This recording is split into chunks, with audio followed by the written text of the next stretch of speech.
It's been a few days since COP27 wrapped up here in Egypt, and all I can think about is what could we replace this frustratingly broken institution with. But in order to properly bring you into that thinking, we're gonna have to go over what COP is. COP refers to Conference of the Parties, and while there are some parties at COP, this refers to parties to a United Nations convention, in this case, climate change. But there are COPs for all kinds of UN conventions, ranging from problems like mercury contamination to chemical weapons. What you'll notice though about most of the other COPs is that they deal with very specific problems, most of which have known solutions. Climate change, by contrast, is anything but specific. Basically, all human economic activities have some impact on the climate. So much so that probably the most common sentence that you'll hear at COP is something along the lines of, you can't talk about climate change without talking about X, where X can be anything from urban planning to financial reform to the mating patterns of turtles. And then we get to negotiating for 2 weeks, this absurdly complex phenomenon.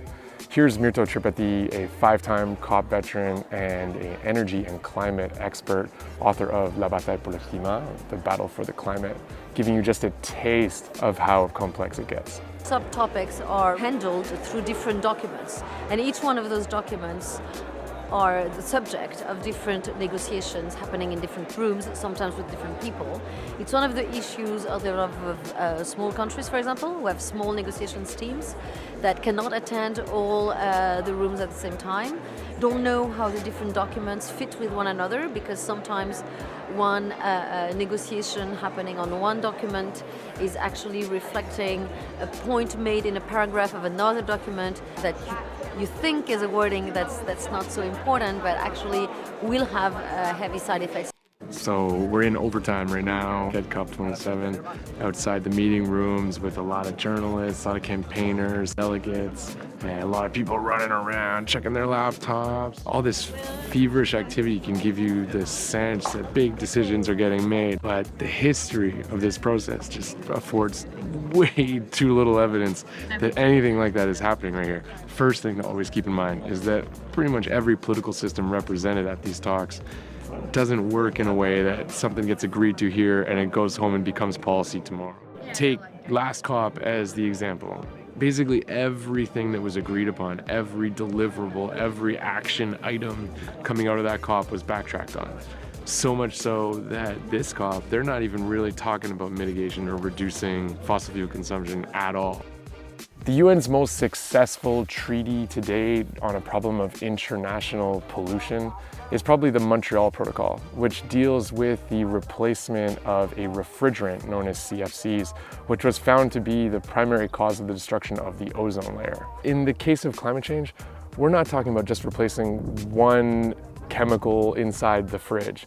We're talking about replacing the thing in fossil fuels that built the whole fridge, along with, in most cases, powering the fridge, along with making most of the things inside the fridge, as well as almost everything in the city that the fridge is in. What Vaclav Smil calls the 4 pillars of the modern world: cement, steel, plastics, and fertilizer. So far, we don't know at scale how to decarbonize any of these 4 things. There are some promising ventures that are coming along, but none of them have been deployed at scale. And this is what's at the core of the absurdity of these negotiations.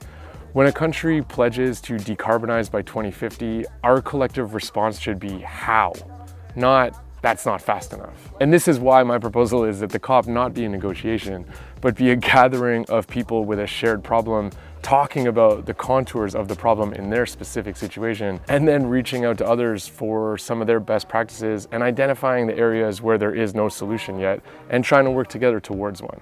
As it currently stands, the COP basically operates in competition with so many of the United Nations' other programs, such as the Sustainable Development Goals, which basically lay out a list of the material requirements for what most of us would consider a decent society. Tracking access to things like housing, water, education, quality health care, food, housing, etc. What if the COP acknowledged that we basically don't know how to deliver any of these things without burning fossil fuels? Almost certainly the most popular leader at COP this year was Brazilian President-elect Lula da Silva. Here's what Chris and I had to do just to get this one shitty image of his entrance. I think this is the largest gathering of people and media that I've seen at COP thus far. Part of Lula's popularity is really a developmentalist agenda dedicated to the further industrialization of his country. I mean, I'm from the West, and this industrialization word is almost a dirty word amongst many environmentalists. But I mean, this is a priority for people of the global South. We don't need to buy things from China. We don't need to buy things from the other countries. We have all, and we need to invest in education. I got similar interviews with environmental leaders from across the global South. We keep on providing the critical raw materials to industrialize and power the big nations of the world. We don't want to continue to sell a ton of cocoa, for instance, for the price of a bar of chocolate. After 6 years heading up the United Nations climate change efforts, Cristiana Figueres said, "Nobody comes to COP to listen." In other words, nobody learns anything. Because it's a negotiation, each party, whether it be a government or an NGO or industry or labor, they come trying to get their preferred wording into the final document. So what if instead COP were structured like an Alcoholics Anonymous meeting? And what I mean by this is not that we should think about fossil fuels as an addiction. There's just too many useful things fossil fuels do for us to delegitimize it that way. No, when I say an AA meeting, I'm referring to it beginning from a place of radical honesty and transparency, a fearless inventory of all the things fossil fuels do for us, and all the complications with getting off of them. And then working from there to establish the steps that need to happen to do that. And identifying the places where we don't know the answer to that, and making, some sort of agreements between countries that share certain realities on how to develop together, research and development, pilot projects, whatever. Instead of sending trained negotiators, experts at getting wording into documents, we will send the experts on the specific fields in question, the best thinkers from each country, along with the policymakers that have the power to actually implement some of this stuff in the relative sectors. Sessions would be on very specific challenges, like housing, for example, and could be facilitated by members of the IPCC, the world's largest gathering of scientists, which has an incredible wealth of knowledge on what has worked so far, what could be expected to work in the future.